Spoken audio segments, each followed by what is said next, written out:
Welcome back to Where Passion and Purpose Collide. We are here with our guest. Rebecca, why don't you tell us who we have? We have a fabulous guest today, Elizabeth.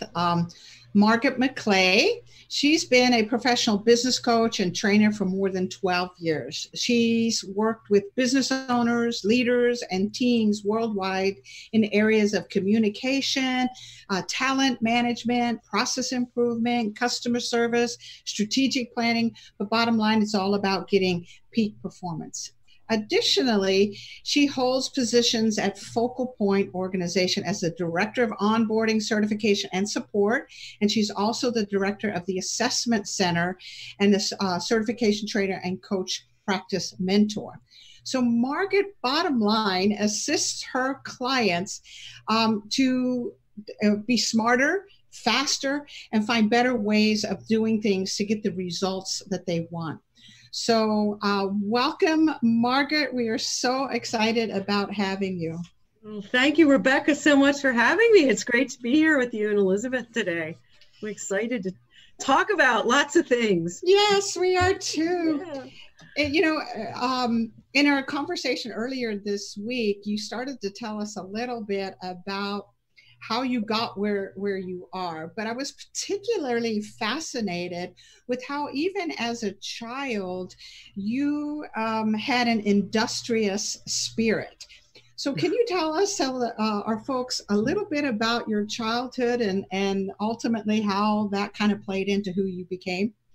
Oh, absolutely. It was really fun to think back to what was going on as a kid. But I was always taught from my grandparents, my parents, and where I went to school that I could do anything that I put my mind to.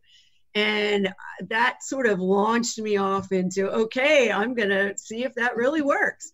And, I was thinking back to, some of the things that were a bit innovative and sort of industrious. My best friend and I, when we were around 10 years old, decided that there were no girl acolytes who could carry the flags and the candles and everything at church. And so we went campaigning to the stodgy old head of that decision making and said, we want to be acolytes. And he said, no, there's never been girls. And we said, well, we're not going to leave you alone until you say yes. And we got it. We ultimately were the first girls to do that. And that led me to a long time of singing in the choir and, doing all those things that I love. But alongside with that, which was more of a volunteer thing, I was also industrious in terms of the profit side, because I found some things that I could do for my grandmother, like cater her cocktail parties and pass around the hors d'oeuvres and babysit for, I think I got $0.25 for an hour of work. But, it was a good start. And I was always proud to be able to put those quarters in the UNICEF box when it came to that time. But, it was interesting that even at that time, my grandfather taught me how to bake. And so I was constantly baking things and bringing stuff to bake sales. It was pretty fun. And as I got older and I moved into other areas, I remembered after we had that conversation that I studied voice and I loved to sing and always was in choirs at school and at church. And I remember at about 19 years old, a big church, not the one I went to, but a great big one, was looking for a new, lead soprano. Wow. I didn't know it was a professional choir. And I said, I'm going to go try out for that. And wow. So I charged on over there and couldn't read music or play the piano or anything, but went on in there and the lady was very nice and humored me and everything, and let me move on and said, no, you're not quite the right one. But it was kind of interesting. And the other thing I remembered was, when did I want to be a coach? And I actually coached the women's lacrosse team at my college right after I graduated from college, and I'd totally forgotten about that. But I think I've had that coaching spirit for a long time. Mhm. So when this became an option for me, I think it was a natural progression to go and be in a role like this. Wow. Did you find growing up with that kind of personality that people came to you for solutions? Yes, absolutely. And I was always pulling along my friends and stuff along with me. But yeah, I think that was, I was the kid in the class that was, people were kind of drawn toward. And there are people like that who, if they trust you and you're a good listener, and those kind of relationships really evolve, and people do. It's kind of like a magnet. And I notice it now with certain coaches, in a lot of them who have that thing. They've always had it. They've always been the ones who were kind of people were drawn to talk to. Well, and I just wonder how much that plays into pushing you down a path, because I found that when I got divorced, I got through it pretty well. My children got through it pretty well. And I became like the go-to person. Everybody in town who was getting divorced, if they didn't know me, somebody who did would refer them to me. And I became this, here's how I did it. I don't know if it'll work for you or not, but, and it pushed me into this path of writing this book about my horrible online dates later in life. So I wonder if that pushes you toward a path. Do you think it helped guide you to where you are now? Because I think when people solicit from you and you feel like you know the answers, and it kind of leads you in this direction of being someone who guides people. I just wonder how much of a role you think that played.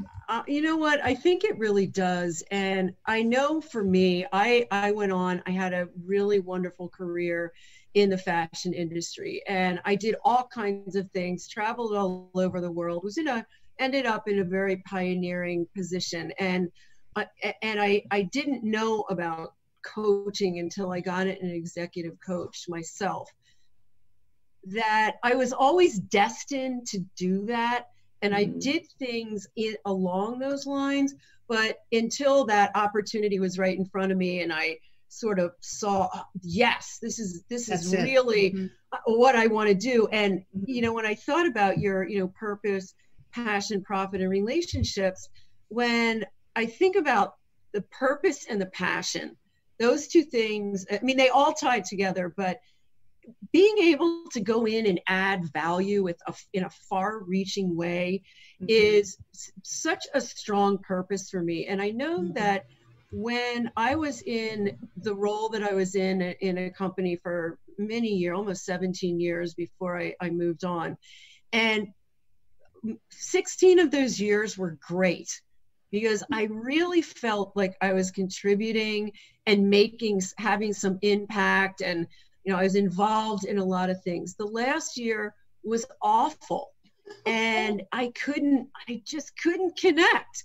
And so when the company, would downsize and let us all, go on to our next stage in our careers, at first I was just devastated, and then I realized this is the best thing that could ever happen to me, because now I found the next thing that I love even more, and it's even better. And I found years ago, my mom brought me this big trunk, like a toy chest with all stuff, and she said, okay, that's it.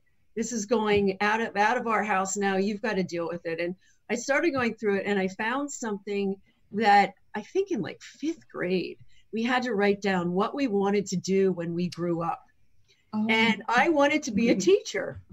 And I think it's really ironic, because in some way, shape, or form, throughout my whole career, I kind of have been in some way, shape, or form, whether it was through mentoring at the local high school, or whether it was a role that I had in business, and now as a coach. It's not a teacher per se, but it is that role where get to inspire people to be the best that they can be, and hey, making money doing that. Wow, that's pretty incredible. Love that, right? Yeah, it's funny, because when we think teacher, we do think high school teacher, elementary ed, professor. We kind of have a stereotype of it, but there are many roles that allow us to inspire and cause people to think and push beyond their normal boundaries and to grow. And coaching is a great example of just that, where you are teaching, encouraging, inspiring, pushing, and doing those kinds of things. Which brings me to another topic. You've had incredible success as a coach, and you've taught many other coaches how to coach. And I know one of the big reasons people come engage a coach, whether it's for themselves or for their teams, is to get clear on where they want to go, but also to have some level of accountability. Can you address the importance of that, or any advice that you would have around that whole accountability piece? Absolutely. And one of the things I learned when I had my own coach was that rather than telling me what to do or kind of guiding, to driving me down a path, she always asked me questions: who, what, where, when, why, how questions. So I couldn't get out of it with a yes or a no. It evoked a conversation. And the thing I learned myself from doing that was I usually knew the answers if I could have some help digging down and kind of working through and talking through it. And that's really the essence of coaching, is by asking questions that, dig deep and take people out of their comfort zone a little bit. In Focal Point, we call it asking two questions past the comfort zone.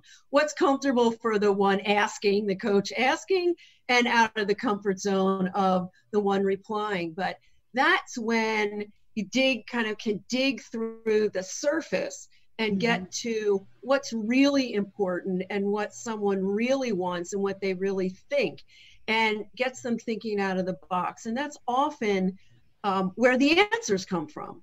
And so when someone owns the answer and it's their initiative, it's their plan, and they are passionate about it, then they take total accountability and they're empowered to be responsible. And that is, that for me is the big aha moment, both with my clients and with the coaches that I work with every day who have come into the franchise and are building up their businesses. And the difference between telling versus asking is really, really powerful. And I've seen it applied in so many other aspects of life where it's also effective with kids. It's amazing. When they come up with the ideas and they go clean your room, having a discussion about what impact is it going to have on you if your room is cleaned up versus a mess, and kind of going down that road. But it can be very, very simple things, and just the positive confidence that someone goes off with, that wow, I've come to this decision on my own and now I'm going to make it happen. They really own it. They really, really own it. Brilliant. Absolutely brilliant. My mind is going at this point, how many of our stuck states or not achieving certain outcomes is simply because we're not asking the right questions of ourselves to get to the core. And to have a facilitator, a professional coach that is there to ask the questions that maybe we are forgetting to ask ourselves, or don't even know what to ask. Don't even know, we're afraid to ask. Yeah. Because some of this stuff is scary. And you make a great point. Asking questions is great, but the right questions are even more important, because leading somebody through a series, helping them think through something and talk through it, can really lead to something interesting and really important. And one of the clients I had at one point, I worked with him for almost 5 years, but he wasn't local, so we met via Skype. And we would get into our meeting, and I would ask him, how are things going? And he would start talking, and he would talk and talk and talk. But every once in a while he would say, well, what do you think? Or am I on the right track? Or he'd ask me something and I'd come back with a question that kept things moving. And at the end of 60 minutes or 90 minutes, whatever it was, he would say, wow, I've got my plan. We kind of summarize it up. And his way of getting to the conclusion or what the next steps were to be able to talk out loud and have somebody kind of keeping him on track. And he was just able to do some amazing, amazing things, and would always say, oh, that was the best conversation. And I think I didn't have to do it. I didn't do much. I just asked a few questions. Right. And I find that's very common with the coaches in our organization, that it's just getting the wheels turning that starts people down a trail that really is beneficial. True. Yeah. Well, and I think having that person, that coach to bounce something off of, a lot of times what the outcome should be. Right. It might be the question of, how do I get there? Does this sound okay out loud, or does this sound ridiculous out loud? Or, right. Are there other alternatives I haven't thought of? And I've done it with my children. I had one who had a struggle with a relationship. My husband and I are both divorced, and she was trying to decide, should I go meet up with my mother, who was giving her a hard time? And I would ask the same questions every time. Do you want to? Yes or no? Yes. Then what are the parameters? Do you need to drive your own car? Do you need to meet out in public? Do you need to go to the house? And finally I said, do you know I'm asking the same 3 questions every single time? And she went, no. I said, write them down. Because you need to start doing this for yourself as you become an adult. But I think that that outside perspective sometimes hits on those questions that are in your head, but you have not articulated to yourself. Yeah. But that's really true. It's interesting that that both divorced. I'm divorced, and my husband is as well. And he has brought 2 children into the marriage, and we've been married for a long time. But when one of them, the daughter Tyler, was really small, she and I were having a conversation that was a very difficult conversation. We were in a restaurant, and we were it was after school, and we were kind of waiting for the other kids to come out, and she and I are having this conversation, and I just was asking her questions because I knew that it was something she needed to talk about, but it wasn't it was a tough conversation for her, and some tough things going on in her mind. And she left and went to go get something to drink, and there was a man at a table a little ways over the way, and he leaned over and he said, "You handled that really well." Yeah. And it just it verified for me that instead of telling someone or putting your opinion or judgment on the table, sometimes just letting them say, helping them to get the things out on the table can be really, really important. And this is what so many business owners struggle with, because they're owners of the business. They're at the top of the food chain, and they don't necessarily have someone to talk these things through with.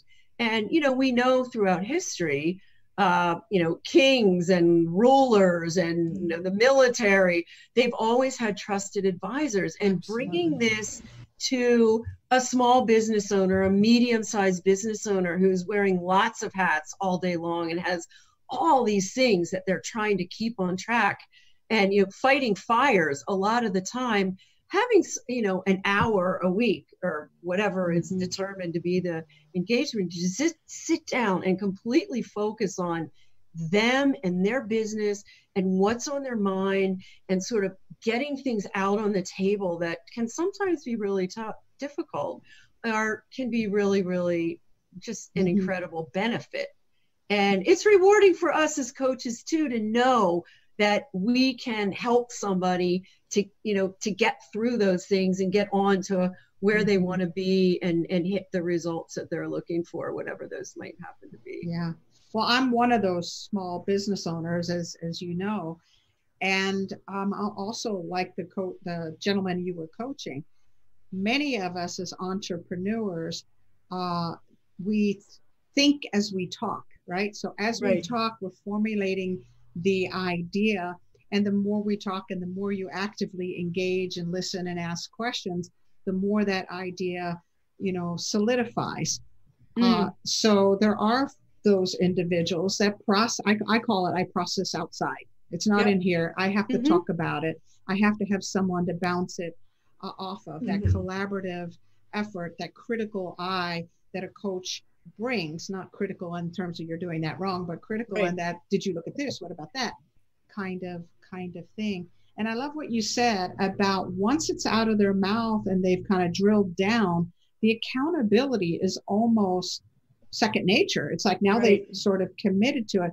But the other piece, which is a valuable piece to the coaching, is I've verbalized it, but I've verbalized it to someone else that I'm going to talk to next week. Right. And they're going to remember, right? They're gonna pin me down and say, how's that coming, right? That's really true. And actually in the coaching process that we use in Focal Point, that is actually the first thing that we discuss when we start a coaching session every week. So what were your wins? What did you not get done? Here's the actions you committed to. Let's talk a little bit about how things went. And I think the feedback is often that, it's that accountability is really, really important. And what you said, knowing that a week later or 2 weeks later, whatever it is, whatever you said you were going to do, someone's going to hold you to it. And we all need help with that, right? It's hard. Things happen and you can justify away anything. And, it's not to be you didn't do it, but it's that reassurance that, I'm going to be able to share what I did. No one's going to scold me if I didn't do. We're going to talk about why it didn't happen.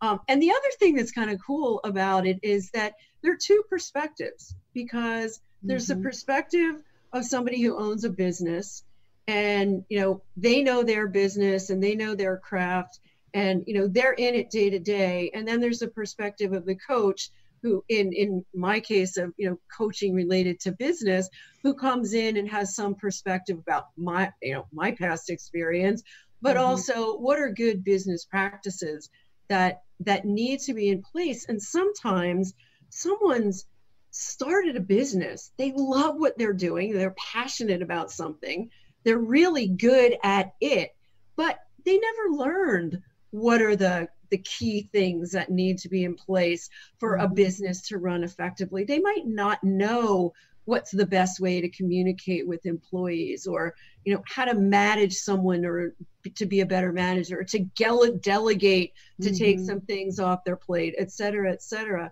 And by having a perspective to come in to provide some insights and sort of highlights and best practices, processes for those kind of things, can really ease some of that stress of the day to day of all this stuff is going on, and I actually don't know how to do everything. And so I think it's powerful, the combination of the two. I was just giggling, Elizabeth, to myself as Margaret's talking about this. That's kind of that passion without the profit, right? Right. So, just the excitement of the business, and because we love it, we continue, but we're not showing profit. So a coach can show us how to put in, until whatever those pieces are that are missing. I'm sorry, I interrupted you, Elizabeth. No, I was just going to say, I went through a decision with the magazine recently, and how I wanted to change course or stay the course. And, you feel like an island, because I'm a very small business that has only been in existence since November. But it ended up that Rebecca and I have done all of these things together, and she was somebody I trusted to bounce things off of and kind of help guide me through that and give me the validation that I needed to make some decisions for myself and the magazine. And we actually have some exciting announcements coming up over the next few months, partly because of the relationship we built and the guidance that we've had. But if I hadn't had that, you can second guess yourself. Like, I know how to write. I know what I know how to do. But there are certain things I know I have much less experience at. I don't know. So, and we were talking to Laura Spalding of Spalding Decon, and she talked about a strength is hiring out your weaknesses. So sometimes recognizing that that's not your thing and somebody else might be able to do it better. So do you find yourself guiding in that direction as well? Absolutely, because you know we can't all be good at everything, Right. and I think a lot of people beat themselves up and really focus on the things they don't do well or they don't like doing. Yeah. And we know that people are able to take the things that they do well and they love to a much higher level if they focus on them than they are to take something that's at the bottom of the heap and try to build it. And you know, one of the things that that I've realized has been super, super helpful in getting that out on the table and helping people to understand that you don't have to be good at everything. There are skills that can be learned, and there are things that we need to learn. And we know that attitude is critically important, but it's okay to delegate or to find a way around the stuff that you're not so great at. But, you know, there's some really great assessment tools that highlight so well, you know, what are the strengths, and, you know, how can we then have a conversation around how are you really going to leverage these strengths, and then what are the things that, you know, you're not so great at doing or that you don't like doing so much, and how can we figure out a way to get them done if they need to be done, and, you know, find another person or another way to get around that, or perhaps build a skill. But I think the assessment tools are really nice. Some of, like DISC, for example, is a really nice way to get some of those things on the table in a non-confrontational sort of, you know, upbeat, positive, you know, here it is, and then begin those conversations. I just started working with a new client, actually outside of the U.S. in Ghana, and the issue that he put on the table was that you know, there's certain things he really likes to do in his business, and then there's a bunch of things he really doesn't like to do, and he really wants to spend the time on the things he likes and try to figure out a better way to get the stuff done that he doesn't like to do. So first we had to identify what those were, and then start talking through, you know, based on the people you have on the team, et cetera. But I could see as we were going through this conversation, he kind of started, you know, head down, and you could see the energy was low. And as he started realizing that there's going to be a way for me to get motivated again in my business and do the stuff I really loved, and that, you know, what got me motivated to do it in the beginning, I could see him perk up. He started sitting up straighter, his face lightened up, his eyes, he started smiling, and it was amazing that, so you could just see that the pressure was off now that we were just talking about it. It was kind of interesting. If you know your weaknesses, like you said, through an assessment tool, at Zorkel, some of the markers we look at are the emotional and social intelligence scores, as well as the competency scores, and there are a lot of other good tools out there. But once you know what your strengths are, and you focus on those strengths, and you hire to your weaknesses, that passion comes back. It's like, oh, like you said, what this gentleman went through was, oh, you mean if I focus on what I'm good at, and find a way to come around those areas that I'm weak. Now, sometimes we just have to learn things, and we have to get better. Of right? course. That's life. Yeah, that's right. Yeah. But this is so important in business and in life to know thyself. Right. Know thyself. Yeah. Well, and Rebecca, you know, just to the, you know, that the Zoracle assessment, that is, it's so awesome. And I'm so glad that we're using it in Focal Point now, because that fit issue is so important.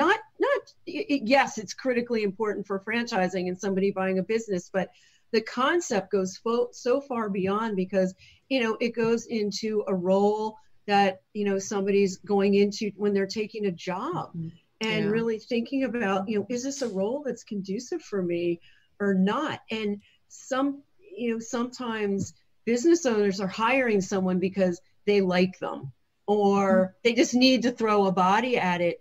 And then they're frustrated later when the person's not performing. And And the person's probably, you know, just often as frustrated. just as frustrated because this isn't, I don't like doing this, or I'm not good at doing this, or this Get isn't me the out right of place here. for me. Get me out of here.